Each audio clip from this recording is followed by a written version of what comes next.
आप देख रहे हैं सिटीजन वाइज, जहां हर खबर आपकी आवाज बनती है। जी हां, मैं हूं शब और आज हम आपके लिए लाए हैं सबसे ताजा, सबसे सच्ची और सबसे महत्वपूर्ण खबरें सीधे आपके शहर और देश से। तो बने रहिए हमारे साथ, क्योंकि यहाँ हर खबर है आपकी समझ के लिए और हर सवाल का जवाब है साफ साफ। तो चलिए शुरू करते हैं आज की ताजा खबरें।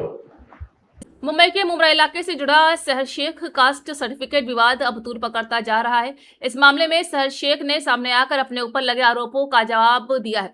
मीडिया से बातचीत में उन्होंने साफ शब्दों में कहा है, मैं सबको कोर्ट में देखूंगी, जिससे संकेत मिलता है कि मामला कानूनी लड़ाई की ओर बढ़ चुका है।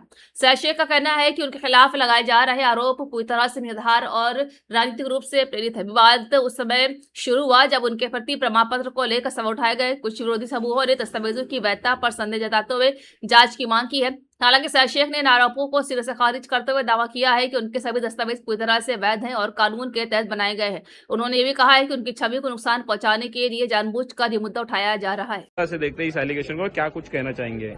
हमने प्रेस कॉन्फ्रेंस ली थी यही सभी एलिगेशंस को बेबुनियादी साबित करने के लिए, क्योंकि हम पर इल्जाम लगाए गए कि हमने फर्जी डॉक्यूमेंट्स बनाए, हमने जाली डॉक्यूमेंट्स बनाए हैं और उसके आधार पर हमने इलेक्शन लड़ा है, हमने बड़े बड़े अधिकारियों की दिशा भूल की है और ऐसे सब इल्जाम की वजह से पिछले 5-6 दिन से मीडिया ट्रायल चल रहा है हमारा और उसमें लोगों ने हम पर कई बड़े बड़े आरोप लगाए, हमको नॉट रीचेबल करार दिया, हमको फरार करार दिया कि हम भाग गए हैं। तो ऐसे सब एलिगेशन जब लगते हैं और आप जब खुद पर्सनली ग्राउंड लेवल पर एसआईआर का काम कर रहे हो, आरटीई का काम कर रहे हो, टीएमसी हॉस्पिटल में विजिट्स कर रहे हो, पर्सनली जब आप ये सब कर रहे हो लेकिन मीडिया पे आपके बारे में ये सब चलाया जा रहा है, तो कहीं ना कहीं आप एज अ ह्यूमन पहले तो शॉक में रहते हो कि ये सब कैसे, क्या हो रहा है और क्यों हो रहा है, झूठ कैसे फैलाया जा रहा है। तो वो शॉक को अब्जॉर्ब करने में 1-2 दिन लगता है और फिर उसके बाद में, क्योंकि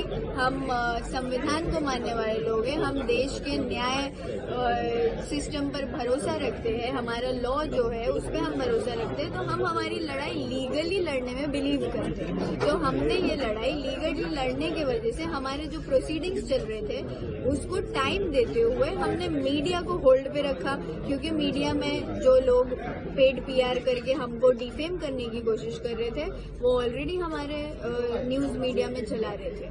तो आज ये कॉन्फ्रेंस बहुत जरूरी थी लोगों को गलत साबित करने के लिए, तो हमने आज इसलिए लिया। एक आखिरी सवाल, सहर शेख का नगर सेवक पद धोखे में, ऐसी टैगलाइन चलाएगी, क्या सहर शेख का सच्ची में नगर सेवक पद धोखे में आ सकता है, या आपके पास सच्ची में कास्ट सर्टिफिकेट के जो डॉक्यूमेंट जो जरूरी थे वो आप पेश करेंगे कोर्ट में, हो या आगे की लड़ाई किस प्रकार से रहेगी, क्या कहेंगे? आगे की लड़ाई तो कोर्ट में ही है। जिन्होंने इल्जाम लगाए हैं उनको भी मैं कोर्ट में ही देखूंगी और जिन्होंने मेरे डैड को साबित करने की कोशिश की है कि वो महाराष्ट्र के रहवासी नहीं है उनको भी हम कोर्ट में देखेंगे। तहसीलदार को भी हम कोर्ट में देखेंगे जो हमारे खिलाफ जिन्होंने 1 साइडेड रिपोर्ट पास करी है, उनको भी हमने लीगली एक नोटिस भेजी है। हमने लोकमत जो न्यूज चैनल है और एक सुफियान खान, जावेद सिद्दीकी, फराज सिद्दीकी और एनसीपी एसपी का एक इंस्टाग्राम हैंडल है, ऐसे पेजेस को डेफेमेशन का नोटिस भेजा है, लीगल नोटिस भेजा है, क्योंकि उनके जरिए ऐसे